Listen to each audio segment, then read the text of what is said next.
ভাই এই যে দেখতেছেন ট্রেনটা আইতাছে, এই ট্রেনটা চলা অবস্থায় আপনি এই যে ট্রেনের মাঝখানে যে রাস্তাটা, এই রাস্তার মধ্যে শুয়ে থাকতে পারবেন? পারমু, এরকম আমি আগেও কয়েকবার করছি।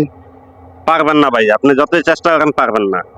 আমি আগে করছি ভাই, তাহলে তো বাজি ধরেন। আচ্ছা ঠিক আছে, বাজি হোক। কত টাকা দিবেন? 5,000 টাকা বাজি।